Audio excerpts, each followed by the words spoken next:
So in this lesson, let's continue working with registers and ranges. Now, in the previous lesson here, let me put my diagram back on. In the previous lesson, we talked about the overall range of the modern Western keyboard with A0 all the way at the bottom and C8 all the way at the top. And you remember that what we did is we bisected this roughly at C4. Now, if you want to remember the sizes of these two registers, right? So here, let me make this pretty clear. So we've got one register over there, another register over there. Do you guys remember what the word register means?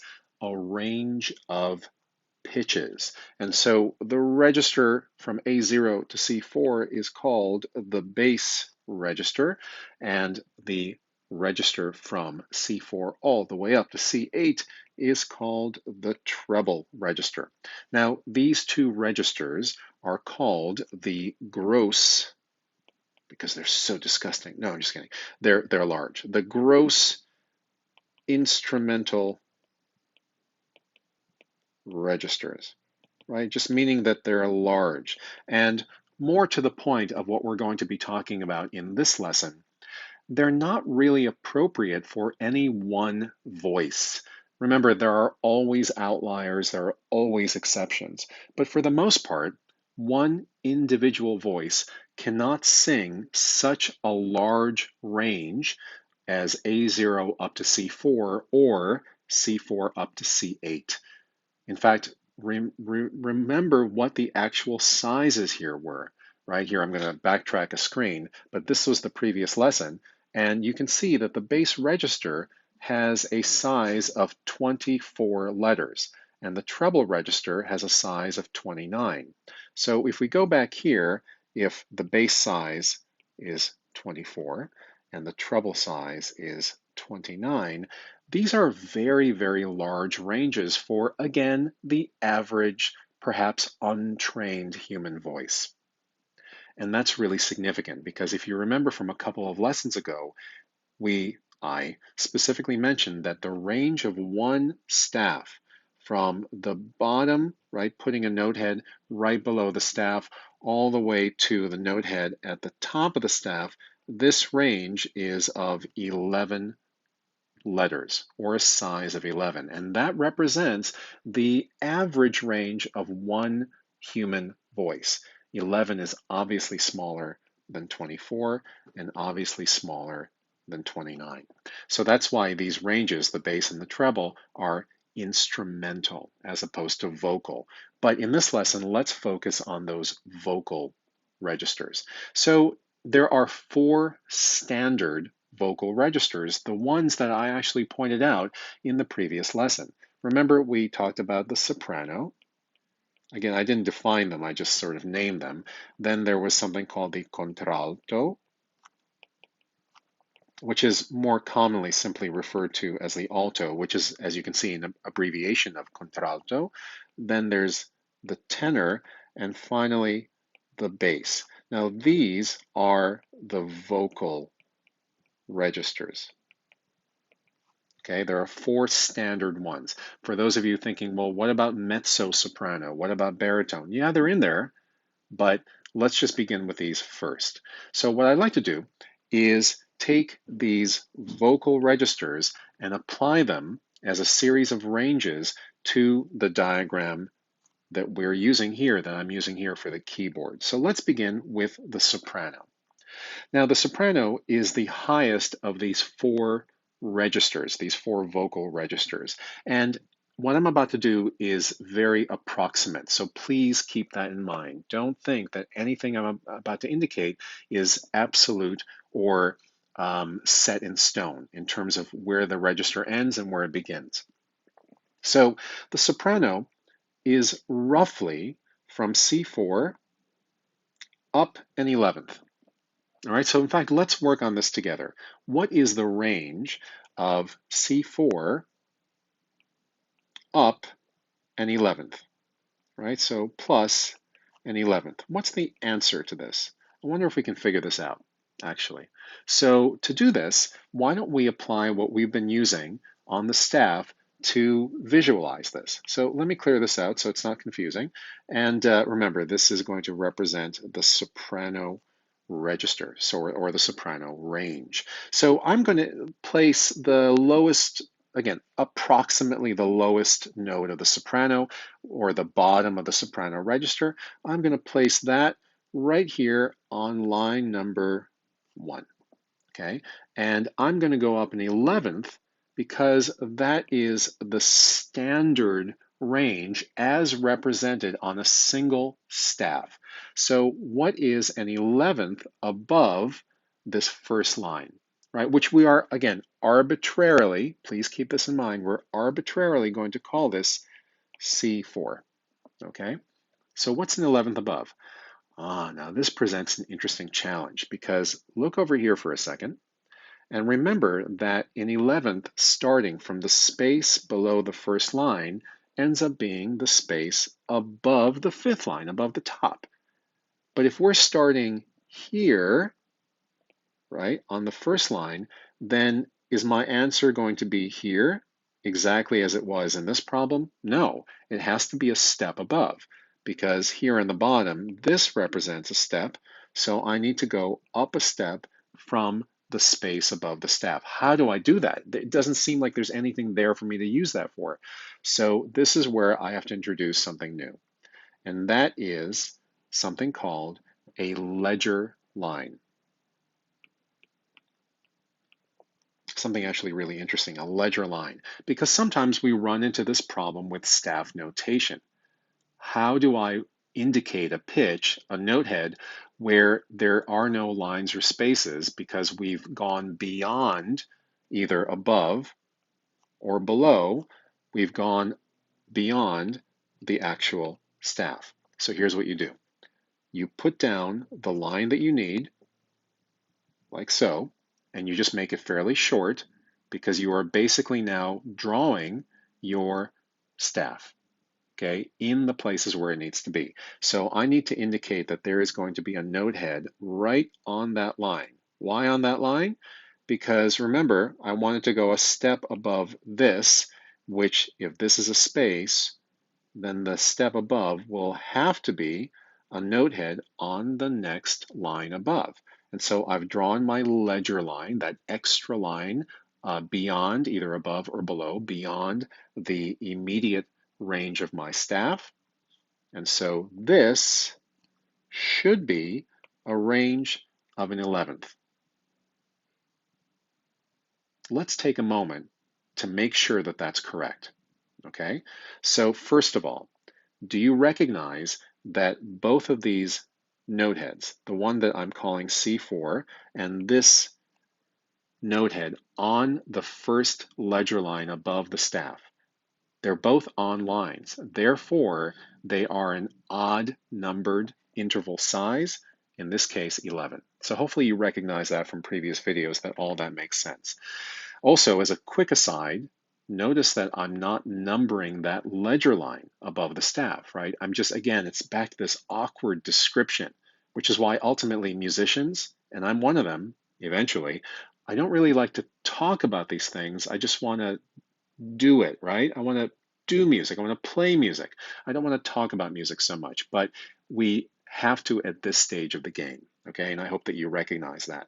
But you see, there's a bit of this awkwardness in describing this specific location, right? Because I keep saying this is the first ledger line above the staff. A note head sits on top of it or on it.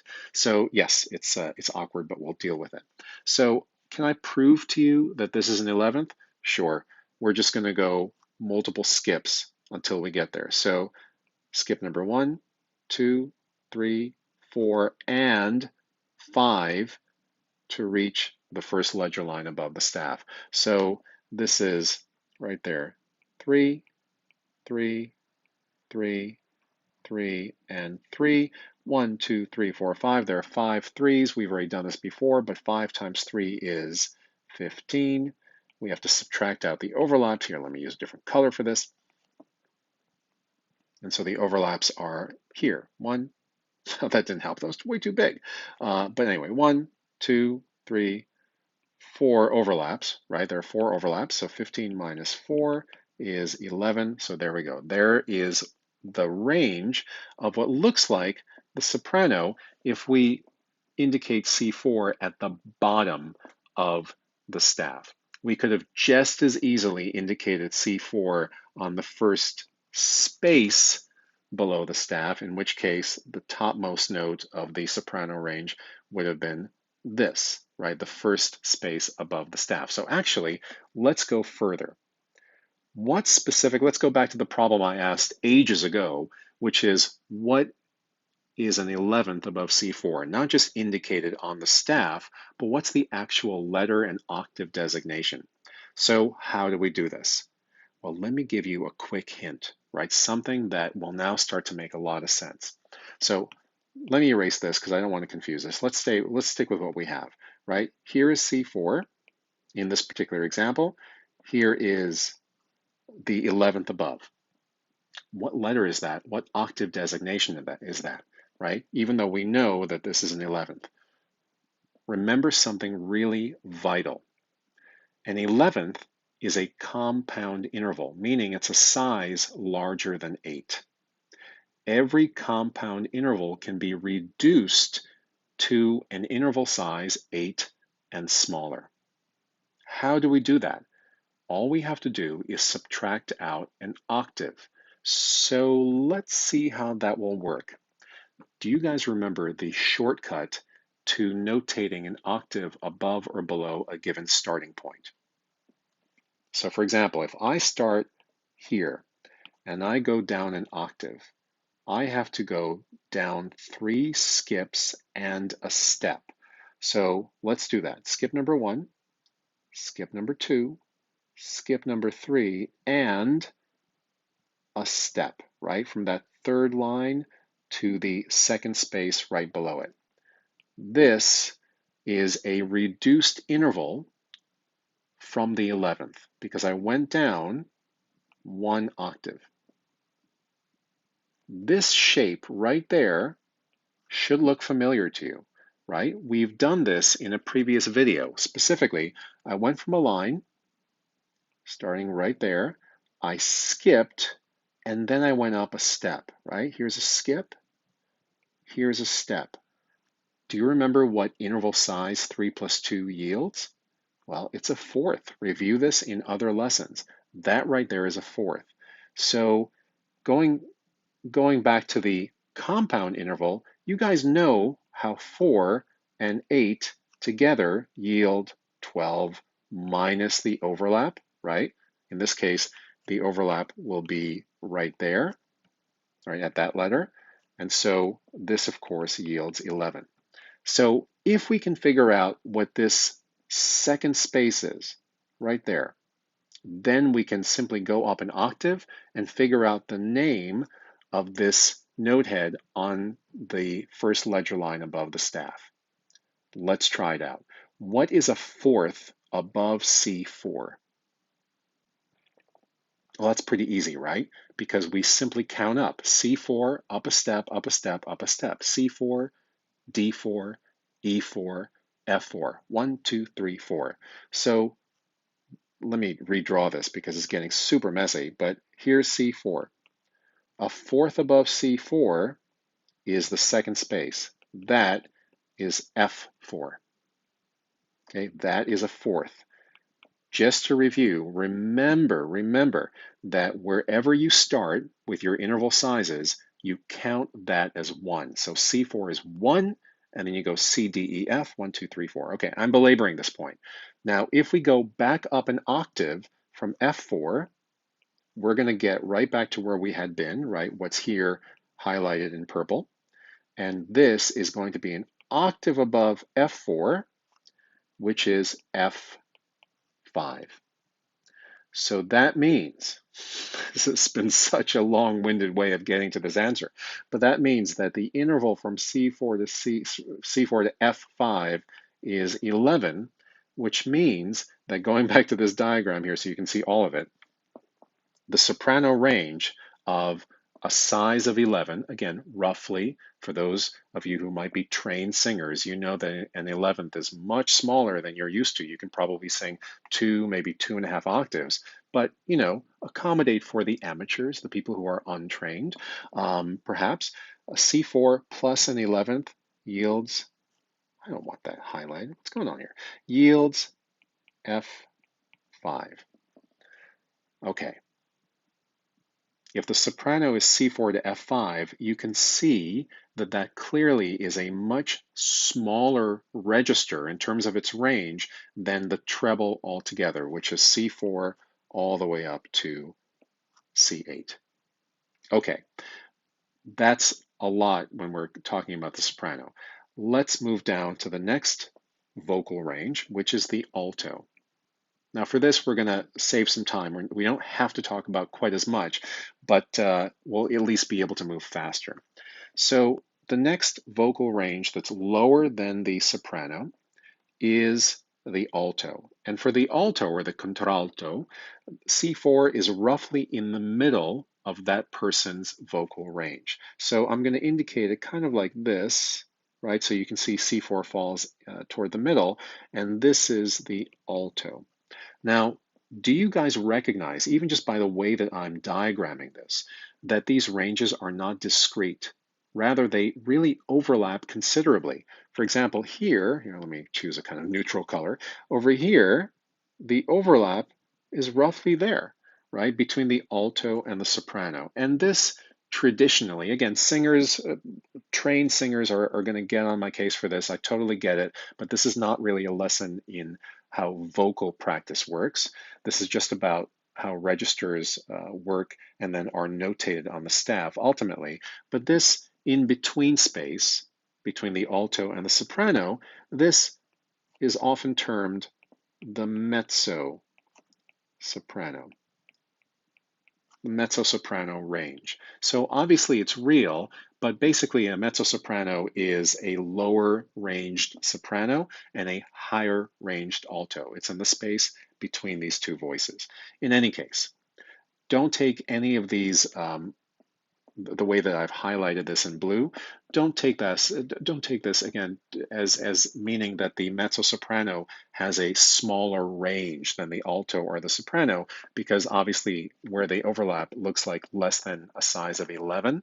The mezzo-soprano is a fully developed voice type, but I'm just showing you roughly where it sits.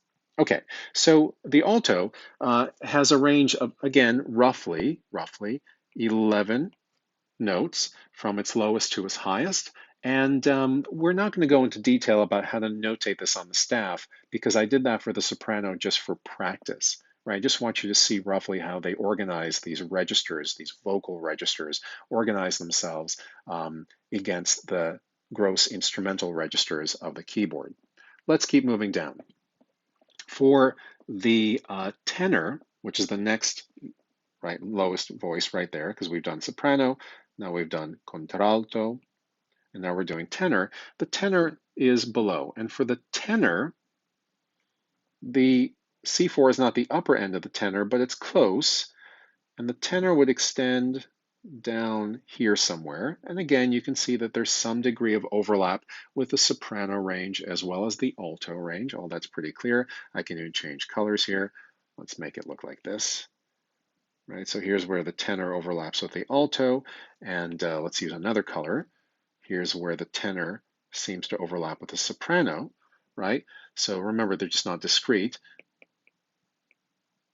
That's the tenor. Again, roughly with a range of 11 notes. This is, remember, for untrained singers or sort of amateur singers, because after all, vocal practice started with amateurs, right? Just people vocalizing, people singing according to the natural positioning of their voice in the registral space. And then finally, okay, I'm kind of blabbing on and on here. Let's get to the end of this and we'll move on to the next lesson. Finally, the end of this is we've got the bass range. And for the bass, C4 is at the very top of that person's range. So we're going to extend it like this. This is the vocal bass, not to be confused with the instrumental bass. And you can see that the bass does overlap a little bit with the soprano and certainly with the alto and the tenor. So again, we can draw these overlaps using different colors. For example, let's try, I don't know, what seems comfortable here. The overlap with the tenor is in green. The overlap with the alto might be in kind of a, I don't know, aquamarine perhaps. That's with the alto. Doesn't look very pretty, but you get the point. And then finally with the soprano, I don't know, how about red? Just because it's very dangerous territory for the bass to be so high up. But there it is. Okay, in any case, so these are our four vocal registers: soprano, alto, tenor, and bass. And just as we found that there was a clear overlap between the alto and soprano labeled the mezzo-soprano, we also have an overlap between the bass and the tenor, which is right there, and that person is the baritone. Now you might be calling me out and saying, but these registers all kind of overlap with one another. So what would the, for example, where the tenor and the alto overlap, what's that voice? Well, generally speaking, that doesn't get its own unique label because otherwise it just gets confusing. So really, there are just two additional overlaps beyond the four standard soprano, alto, tenor, and bass, and those are the mezzo-soprano and the baritone. So we have four standard vocal ranges and then two somewhat less than standard just because they're overlapping. That's the mezzo-soprano and the baritone. In the next lesson, we'll see how to take all this information about the vocal registers and about the gross instrumental registers and apply them to staff notation using something called a clef.